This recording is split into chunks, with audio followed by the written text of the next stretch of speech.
agradecer, né, o coletivo, através da Débora, do Gitman, que me fizeram o convite. Para mim é uma grande honra. Sou delegado de Polícia Civil no Rio de Janeiro há 17 anos e ter um policial, né, para conversar, né, sobre, né, a luta antifascismo é importantíssimo, né? Eu tenho hoje um movimento nas redes sociais. Para começar, tem que ser rápido, né, que eu só tenho 10 minutos, mais 5. Já me avisaram. Nós temos um movimento chamado Policiais Antifascismo. É um movimento porque eu encontrei alguns policiais perdidos aí por esse Brasil, Salvador, Ceará, né, até no Sul, né, é mais difícil, né, Rio Grande do Sul, Paraná. E aqui no Rio de Janeiro temos alguns, né? São Paulo acho que tem, não sei, não me lembro. São Paulo também é difícil. Mas eram policiais que estavam tentando pensar segurança pública, polícia, todas essas questões que fazem parte da nossa vida, né, dentro de um campo progressista. E a gente se reuniu nesse grupo, convido a todos, pelo Facebook, né, é só botar lá Policiais Antifascismo, não é antifascista, né, porque o fascista é uma construção, né, no imaginário da sociedade, né, da construção que se faz de uma pessoa como monstro, e para a gente é algo que não é o mais importante, né, porque senão teríamos que nos olhar no espelho. Para olharmos os fascistas, às vezes temos que ver, né, em determinadas posturas que temos na nossa vida, e é disso que eu queria começar a tratar, né, em relação à pergunta que se faz, né, no dia de hoje, né, o porquê, né, precisamos conversar sobre fascismo. Evidentemente que nós não estamos falando de uma forma de governo que aconteceu na Itália, né, porque ela não é, evidentemente, o cerne daquilo que nós queremos conversar. Vocês já devem ter ouvido falar muito em Foucault aqui no primeiro encontro, e vão ouvir falar muito em Foucault hoje, talvez, porque o Foucault talvez seja, salvo engano, né, não sou filósofo, né, mas o primeiro filósofo contemporâneo a tratar o fascismo como forma de vida, né? E, naquela introdução que ele faz ao famoso livro do Deleuze, lá do Antiédipo, ele vai dizer, né, que ele vai elencar princípios, né, que vão enunciar uma arte de viver contrária a todas as formas de fascismo. Então, a partir daí, ele contrapõe, né, a luta antifascismo como uma luta, como uma arte de viver, né? Isso é muito importante, porque eu fico pensando, muitas das vezes a gente não fala que determinados posicionamentos e comportamentos autoritários são nazistas. Usamos fascismo. Isso vem, talvez, de uma construção que foi muito bem feita, até porque, pelo campo do Holocausto e pela condição, né, que milhões de judeus foram expostos naquele momento, acho que a força, né, de se dizer que o Holocausto é irrepetível veio muito de se preservar a condição e o valor das vítimas, né? Isso é muito importante, né? Mas uma coisa é você dizer que determinado projeto político, ideológico, uma forma de governo totalitária, ela não se repete, né? Não se repete como ela aconteceu, né? O Foucault até brincava, ele zoando um pouco que o Marx falou que a história se repete primeiro como tragédia e depois como farsa, né? O Foucault dizia que a história não se repete nem como tragédia, nem como farsa, né?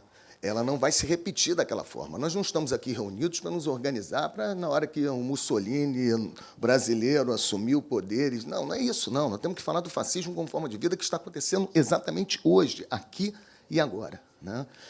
E aí a gente vai ter que ancorar o debate do fascismo em algum lugar, né?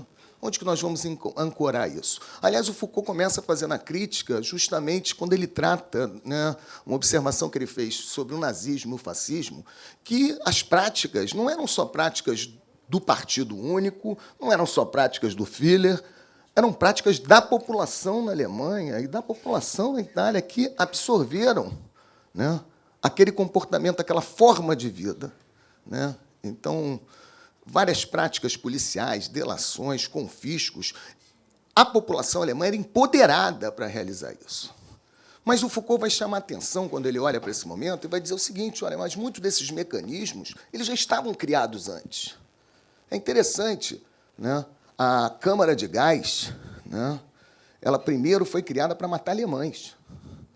Não foi criada para matar judeus. Depois ela vai ser utilizada para matar judeus, mas foi criada primeiro para matar alemães anormais, com síndrome de Down. Esses foram os primeiros mortos nas câmaras de gás na Alemanha nazista, né? O campo de concentração, aliás, existia até antes, né? Porque, segundo Hannah Arendt, os primeiros campos de concentração foram para os apátridas, né? Antes, né? Então, o Foucault vai chamar a atenção que muitas das práticas do fascismo e do nazismo já tinham sido construídos, aparelhos de Estado que exerceram aquelas práticas já estavam formados antes, né? E hoje nós temos que discutir a permanência dessas práticas, né? E o Foucault vai ancorar isso no debate sobre um tema chamado biopolítica. Isso é muito importante, porque, ao começar a analisar essas práticas fascistas, ele vai desdobrar o seu pensamento. Não é à toa que a introdução, até o André Duarte chama atenção disso, a introdução que ele faz no livro do Deleuze é um ano antes dele escrever, né, Em Defesa da Sociedade, né? Então, está ali num contexto, né, aliás, não é um livro, né, são uma série de aulas, mas o que é esse campo biopolítico onde a gente pode aportar a ideia do fascismo como forma de vida em diferentes contextos, no contexto liberal, que é o nascimento da biopolítica, no contexto fascista, nazista, no conceito stalinista, que o Foucault, quando fala de fascismo, ele também sempre fala do stalinismo junto, né? Como é que... Imagina, momentos históricos distintos, não ali misturado, mas eram coisas separadas, e ele fala, olha, existe uma forma de vida fascista, né, em conjunturas distintas. E essa conjuntura que nós vivemos hoje, né, ele tenta reunir esse debate no que ele denomina biopolítica. E é importante porque eu vou terminar minha fala falando de um recorte que eu quero fazer, que eu acho que é o mais importante hoje para se discutir esse fascismo contemporâneo, que é o que o Foucault chamou de tanatopolítica, que é a própria, né, existência, né, de uma política de letalidade em massa, de um massacre, que foi o objeto do meu estudo no doutorado. Eu estudei os chamados autos de resistência. Vocês sabem o que é auto de resistência? Auto de resistência é uma forma jurídica que é instaurada para apurar quando a polícia mata alguém em ação de serviço. A minha pergunta, isso tem a ver para a gente saber como que a gente pode ancorar o debate do fascismo hoje, era simples. Bom, essa grande letalidade policial, para vocês terem uma ideia, a Anistia Internacional, em 2011, fez uma pesquisa em 20 países que ainda mantêm pena de morte no mundo. Nesse ano de 2011, foram executadas 670 e poucas pessoas nos países com pena de morte no mundo. Esse mesmo ano, no Brasil, só as polícias do Rio e de São Paulo mataram mais de 980 pessoas, produziram 42% a mais de mortes que todos os países com pena de morte no mundo, num país onde a Constituição proíbe a pena de morte e só admite a pena de morte em caso de guerra declarada. A última guerra declarada do Brasil, salvo engano, foi a Segunda Guerra Mundial. Então, poderíamos dizer que nós vivemos, desde então, um país que proíbe a pena de morte, mas que produz uma letalidade em 2 estados, 42% a mais que todos os países com pena de morte no mundo. E a minha pergunta era a seguinte, bom, essa letalidade, essa violência, ela está dentro ou fora do direito? Porque quando se fala, muitas das vezes, dessa letalidade, desse poder letal da polícia, a gente costuma observar isso como uma ação ilegal, né? Uma ação fora da lei. Mas não. Essa forma jurídica chamada autos de resistência, ela promove a legitimidade dessas mortes, através do pedido de arquivamento que os promotores fazem dessas formas jurídicas. Ao arquivar o auto de resistência, o Estado brasileiro diz que essas mortes estão de acordo com a lei e não são uma letalidade contrária à lei. Isso é incorporado dentro do Estado brasileiro, né? E como é que isso vai ser observado, e foi o que eu tentei fazer, né, na pesquisa do doutorado, né, dentro do campo daquilo que o Foucault chama de biopolítica, né? Onde que surge, né, esse campo? Primeiro, a construção da ideia civilizatória, né, de saúde, de ordem, prosperidade, beleza, né? O fascismo é civilizatório, é excesso de civilização. E a gente tem que ter a coragem de fazer esse enfrentamento, porque é essa forma de vida do fascismo que nos leva, muitas das vezes, né, a nos depararmos com um sentimento, né, de produção da letalidade como forma de solução dos nossos conflitos sociais. Do bandido bom ser o bandido morto, né? Esse é um sentimento que não é produzido de forma hierarquizada, né, através da decisão de um governante, né, de um secretário de segurança. Esse sentimento está espalhado na sociedade. As pessoas sentem, né, a ideia de que o extermínio de determinada parcela da população ela é a forma de se manter a saúde, a beleza, o progresso, né, dessa comunidade, né? Então, o professor Nilo Batista, só para eu tentar, me avisa aí, ele me deu uma dica, não pode ser, mentira. Ele me deu uma dica de um texto que, de uma certa forma, sintetiza isso que nós estamos tratando, né? Essa necessidade do extermínio de parcela da população para proteção, saúde, né, e vida, né, desse todo, dessa população, né? E ele me falou, quando eu falei, Nilo, eu estou querendo estudar os autos de resistência. Eu fui estudar os pedidos de arquivamento, é interessantíssimo ver o que os promotores falam, e tem tudo a ver com esse texto que eu vou ler um pedaço para vocês. Em 1920, há um encontro macabro, 1920, entre um saber jurídico e o saber médico. O Nilo aqui nomeia como encontro macabro, né? Quando se pega um jurista e um médico, sai de perto. É um encontro perigosíssimo. E esse encontro foi feito através de um texto chamado Autorização do Aniquilamento da Vida Indigna de Ser Vivida, né? Interessantíssimo. Ele foi escrito por um jurista chamado Karl Binding, os dois alemães, né? E um médico, Alfred Rush, professor de medicina. O artigo tinha a melhor das boas intenções, mas foi utilizado pelo Terceiro Reich, né, pela Alemanha nazista, para, né, fundamentar o projeto de eugenia. O que dizia esse artigo? Autorização do aniquilamento da vida indigna de ser vivida. Era um artigo que olhava a eutanásia. E era escrito por esse jurista e por esse médico no sentido de tentar defender a não criminalização como homicídio da eutanásia. É um debate que está até hoje aí. Alguns países não criminalizam a eutanásia, outros países criminalizam. Mas é interessante que essa construção foi ser utilizada pelos nazistas da seguinte forma. Primeiro, vamos entender o artigo, né? Ele parte da ideia de que existem vidas humanas. Eu estou lendo que o texto é meu também, mas se não fosse eu ia citar a fonte, mas como é meu, não posso me citar. É o texto do doutorado, né? A existência de vidas sem valor de vidas, a partir da ideia de que existem vidas humanas cujo caráter de bem jurídico foi tão reduzido que sua manutenção perde todo o valor para os seus titulares e para a sociedade. A indignidade da vida ocorre no instante que se define que a causa segura da morte encontra-se previamente estabelecida. E a decisão de morte na eutanásia não é mais um ato de homicídio, em sentido jurídico, mas tão somente uma variação da causa da morte, instada irremediavelmente e inevitável, né? Essa é a visão do jurista, ou seja, uma vida que não pode prosperar não precisa ter proteção jurídica. Aí entra o médico, né? E o médico vai dizer, isso me arrepia até hoje, né, sempre que eu leio, a biopolítica encontra no direito a definição do valor de vida no marco salvacionista. E aí o João Birman está aí com um artigo maravilhoso que me trouxe muita iluminação nesse campo, da passagem do campo teológico cristão, né, da salvação para a medicina. Olha o que o médico fala nesse artigo. Uma vez que os autores consideram a eutanásia um ato de pura cura, pois fazer desaparecer um tormento é também parte da tarefa de curar. Desaparecer, cessar um sofrimento é arte. Quando eu fui estudar os autos de resistência, eu via familiares, cara, isso me dói, porque não é culpa deles. Eles vivem nesse ambiente, né, da biopolítica, da tanatopolítica. Familiares chegavam lá e falavam o seguinte: foi a melhor coisa, foi meu filho ter morrido.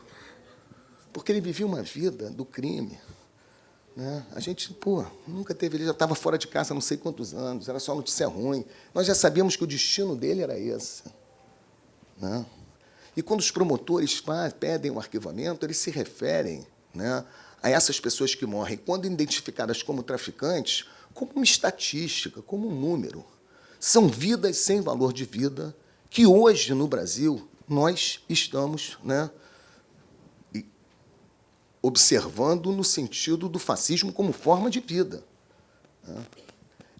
Alguém conhece Rafael Braga? Temos uma plateia qualificada, mas vamos ver quem não sabe quem é Rafael Braga. Vamos ver. Quando? Não, pode falar, não fica com vergonha, não. Quem não sabe, não. Poucos, né? Mas o Rafael Braga é um exemplo de uma regra. A regra no Brasil é o processo de criminalização de pessoas com provas rasas, né? A ponto de nós termos uma súmula do Tribunal Superior dizendo que a simples declaração dos policiais é prova suficiente para incriminar. E olha só, qualquer um de nós, talvez não, mas um negro jovem que mora na favela, com certeza, né? É desse fascismo que nós estamos falando. Eu acho que a coisa principal do fascismo hoje é, a partir da visão do Foucault, da biopolítica, como nós estamos construindo hoje, no Brasil, e principalmente no Rio de Janeiro, uma categoria de pessoas matáveis, né? E aí sai no jornal, morreram 3, morreram 4 no Falé, morreram 5 lá no Complexo do Alemão. Quem são? Ninguém sabe, morreram. Sim. E o que está em jogo no Brasil hoje, dentro dessa forma fascista de vida, né, e de não só da vida da população, mas também, vou encerrando, também da própria estrutura, né, de organização do nosso Estado, né, policial, né, vai exatamente nesse sentido desse extermínio, né? E acho eu que nós vamos ter que buscar uma saída para isso, né? Como é que nós vamos sair disso? O inimigo é a chave da construção, né, do sujeito matável. Sempre foi, desde as bruxas, né? O inimigo é a chave mestra. Então, nós temos que desconstruir o inimigo. O inimigo hoje tem nome: traficante de drogas.